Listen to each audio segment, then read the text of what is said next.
Welcome to the Pain-Free Athlete Podcast. I'm your host, Dana Jones. I am a certified personal trainer, and I'm here to help you achieve your fitness goals without pain. In each episode, I'll share tips and strategies that will help you stay safe and pain-free while you're working out. I'll also interview experts in the field of fitness and pain management. So if you're ready to learn how to stay active and pain-free, then subscribe to the Pain-Free Athlete Podcast today.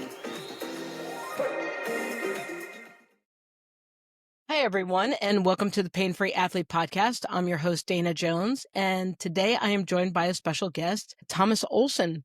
Thomas is the founder of Embodied Health Physiotherapy, and he's also known as the online physio. Thomas is passionate about helping people overcome pain through accessible exercise-based physiotherapy delivered online.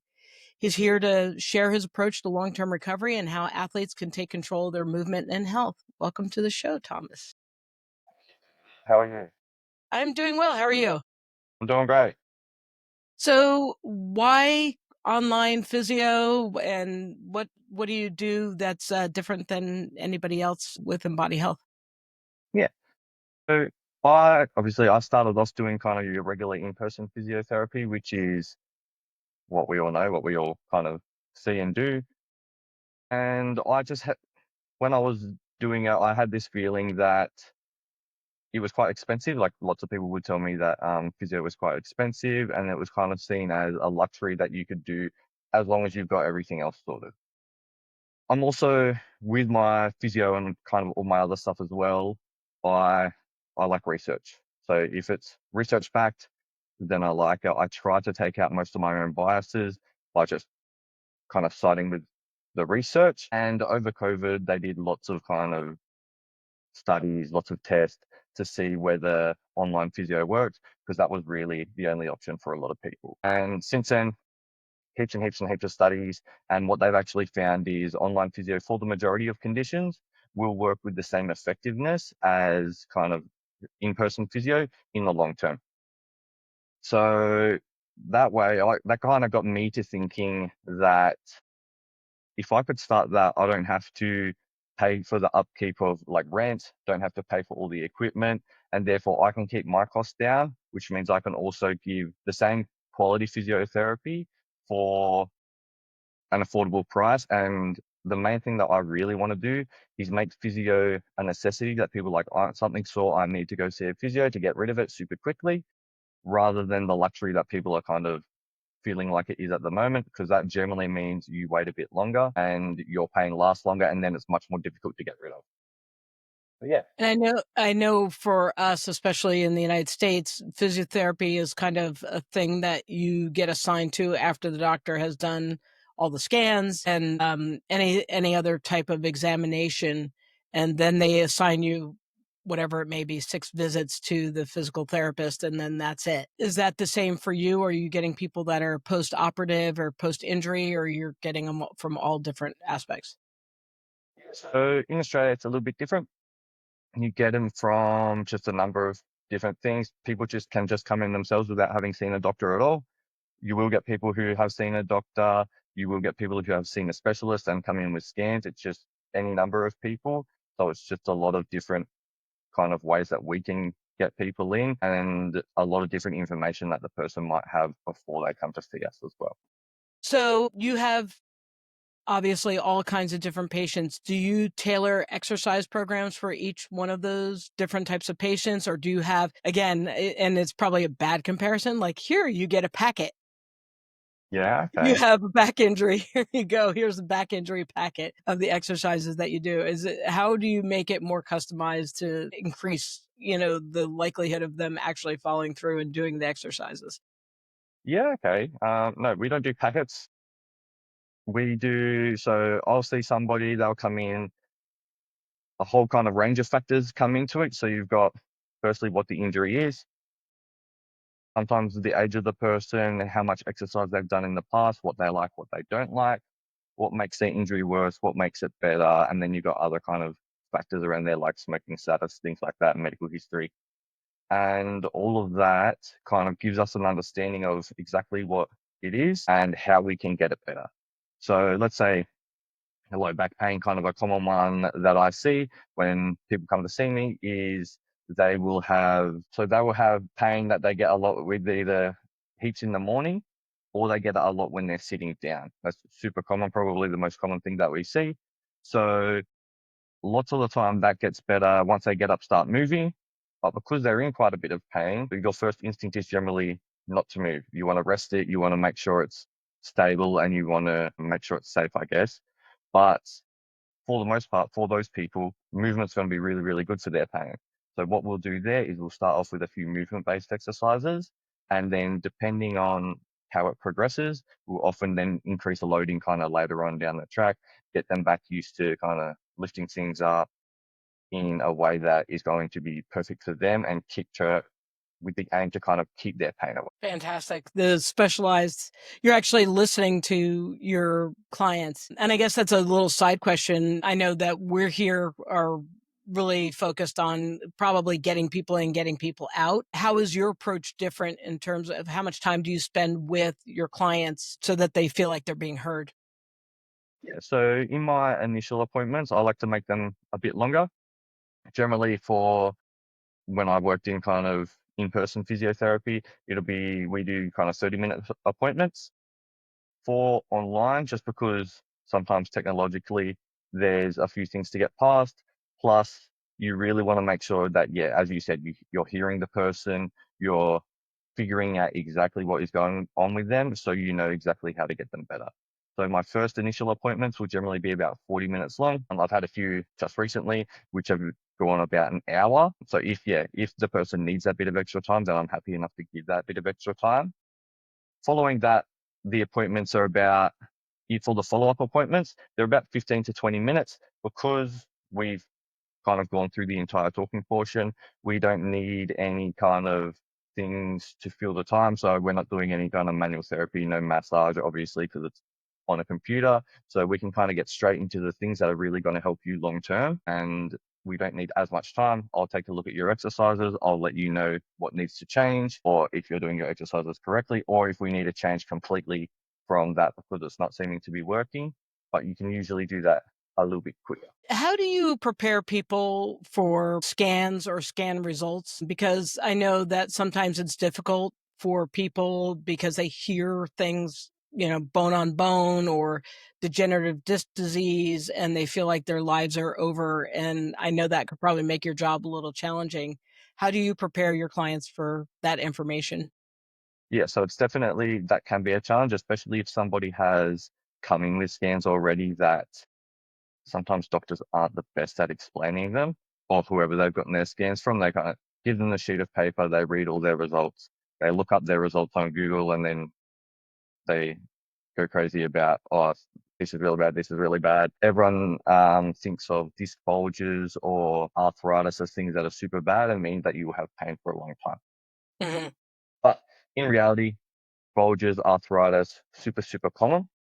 There was actually this big study done a few years ago where they got a giant number of people and they did scans on people's backs and people's knees. And what they actually found was 37% of 20-year-olds, I think it was one third of 20-year-olds, had signs of disc degeneration on scans. And when you go up to the age of 80, 96% of 80-year-olds also had signs of disc degeneration on scans. And this was done all in a population with no pain at all. Wow. Yeah. So just because you have this finding doesn't necessarily mean that it's the cause of your pain. So if those people ended up getting pain and then got the scans afterwards, they would think, oh, my disc degeneration is the reason for this, but not the case. Lots of the time it isn't the case. Occasionally it is. In terms of like knee pain, knee arthritis, people are often a bit wary of because they think that means that they'll definitely need like a total knee replacement or something like that. But in that same study, they found that 1 in every 6 people under the age of 40 had signs of knee arthritis on scans. And then over the age of 40, it was 4 in every 10 people. So again, people with no pain at all, just because you have arthritis or just because you have disc degeneration or disc bulges does not mean that it's the reason for your pain. What I like to do with people is, even if they come in with scans, I tell them that I'm not going to look at the scans until afterwards. I do the assessment I make my decision from there. If my decision matches up with their scan results, then I'll say, all right, this is probably the reason for it. If it doesn't make any sense with the scan results, then I'll kind of tell them what's likely happened is this has probably been here anyway, and there's not really a reason to worry because whatever it is likely super common.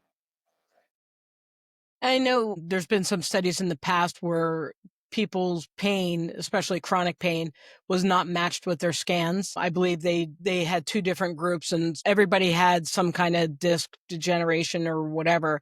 And there was actually they didn't have disc, so they scanned a bunch of people.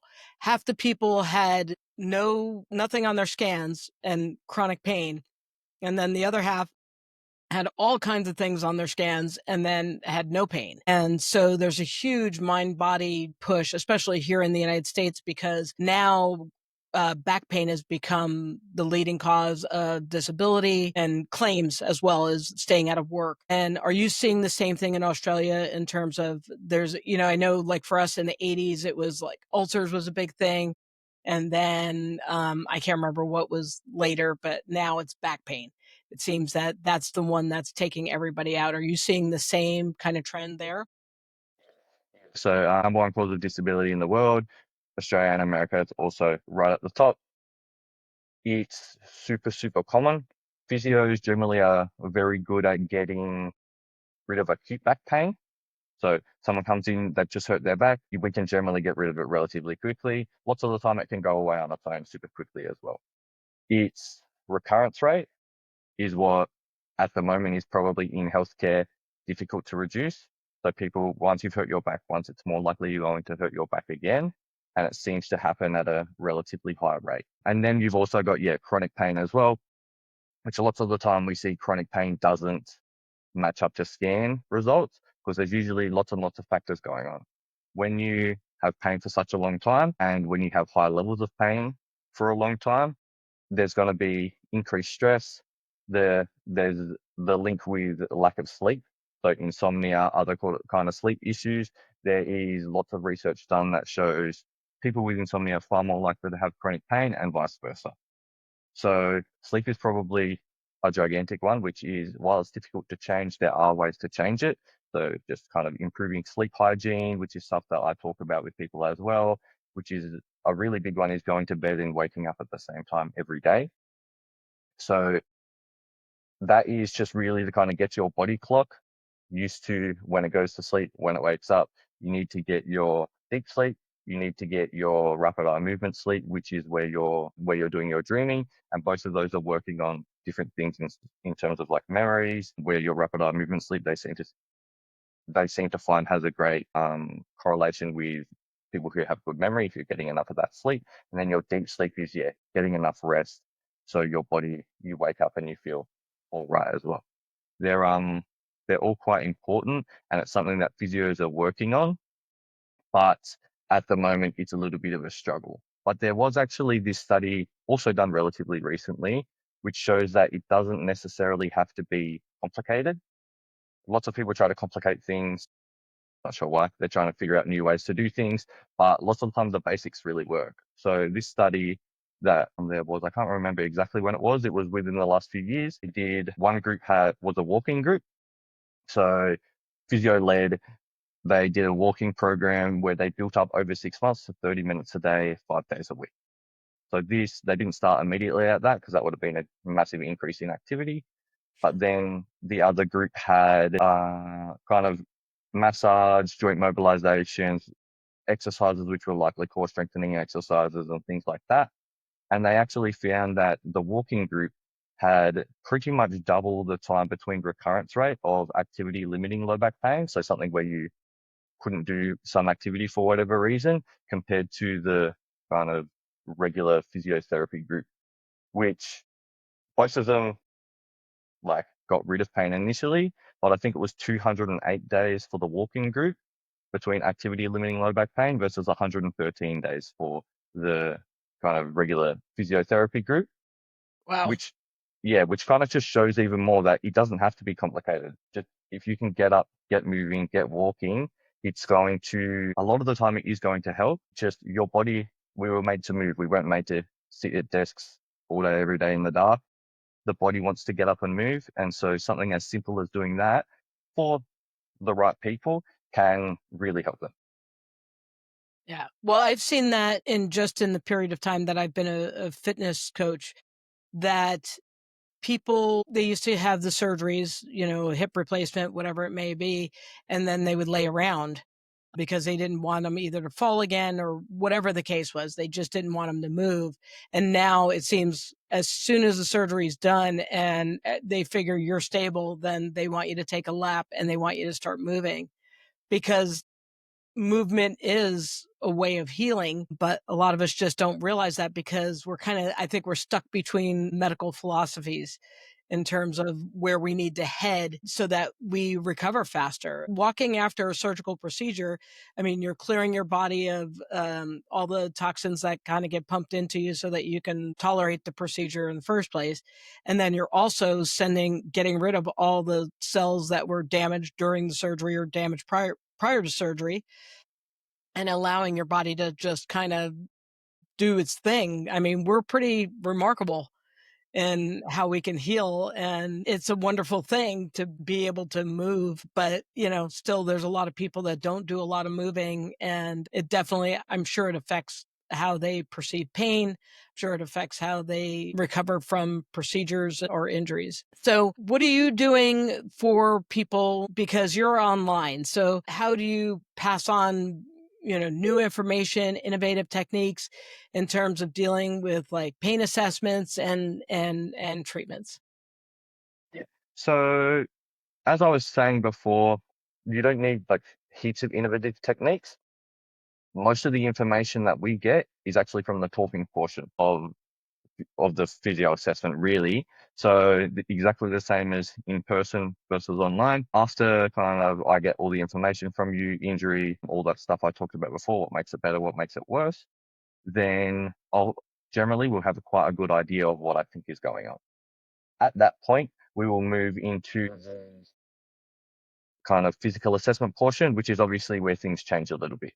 So physical assessment portion, initially it will start very similarly. So let's say if someone had like shoulder pain or something like that, I'm gonna check all your movements. So we're gonna get shoulders going up and around, turning out, then hands up behind the back, seeing how far you can get them up, and then kind of getting your arms back as far as you can. And what we'll generally find with someone with shoulder pain is overhead movements aren't the greatest. That's generally going to be when most people get that pain. At that point, we know a little bit. We know it hurts overhead, but we don't know why. So what I'll generally get people to do then is to get them to take the joint through the motion without using the muscle. So say this is the sore arm. I'll get you either, lots of the time I have a stick that I use for people. So they've got a rod, and then you can just lift all the way up while using your left arm. You can also do it like this, just put all your weight of your right arm and then lift that all the way up. What that will show, what we're kind of looking for there, is whether they have the same amount of pain and the same amount of range of motion. If it's like a little bit reduced this way, then if you kind of lift it yourself and get it all the way up and you've got reduced pain or no pain, then we're pretty confident it's going to be a muscular issue, because your Okay. joint is going through exactly the same range of motion, but your muscle is just not doing the work. So after that, most of the time it's going to be something like a rotator cuff, which is a muscular issue. After that, I just get the person to do some strength tests, exactly the same as I would do normally. So if I bring this one down, so similar, it's going through all the same movements we went before. I just get you to resist instead of me, which I would normally do. So resisting on here, I'm going to get you to turn your arm out. What I'm looking for is if you get any pain, or if when I get you to do the same thing on your other side, if it feels weaker than the other one. Okay. Generally, pain's the main thing we're looking for, and it's generally the main thing we find. We're worried about weakness if, let's say, you were pulling with your left arm and you couldn't push at all. So you were just feeling nothing. That means likely there might be a tear of some sort going on, or there could be something nervy going on. So generally, those three things, they're kind of the three basics that we do, and they will work really well. If that just went exactly kind of as I said it there, where you had less pain when you were moving through the joint with all of your movements. You had pain kind of overhead. You had pain when we're doing all your kind of strengthening exercises or your strength test, sorry.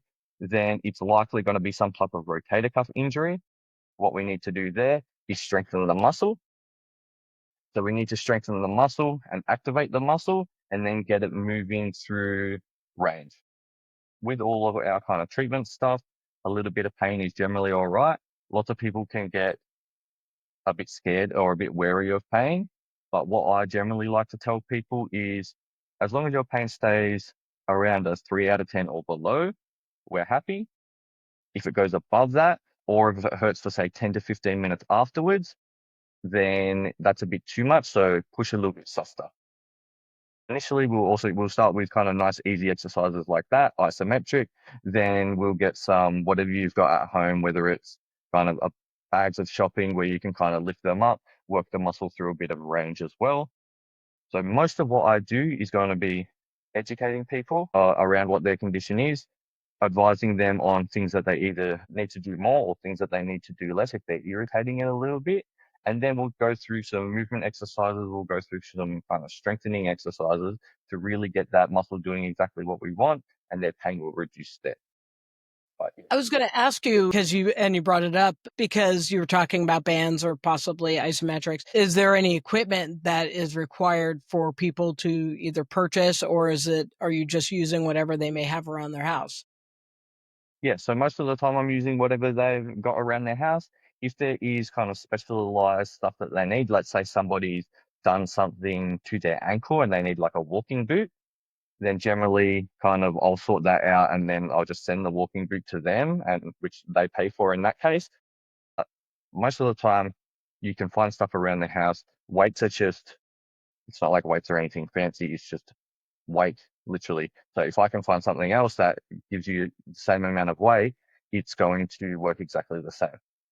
In a shopping bag, it's going to be a bit more unstable, so it's actually likely going to be a little bit more difficult, which is going to be good for the person up to a point, provided that's not too difficult. But if it is, then just make it easier with whatever they've got. Well, and it's real life, right? I mean, how many of us are trying to carry things from, our car into the house, and we carry shopping bags. That's one of the things, or you're bringing in heavy boxes, or so it's all real things. It would be great if everything had a handle and you knew specifically and it was written on the outside of how much everything weighs, but that's not life. We're grabbing something that's heavy, it's heavy. So, well, Thomas, thank you so much for all this information. It's great. How do people get in touch with you? Yeah, you can go to either of our socials, which is just on Facebook, Embodied Health Physiotherapy. The Embody is just EMBDY, there's no O. Then same thing on Instagram, Embody Health _ physiotherapy. Then we've got our website, which is a great way to reach me, which is embodiedhealth.com. I'm also in the process of currently actually changing that to make it onlinephysio.au as well.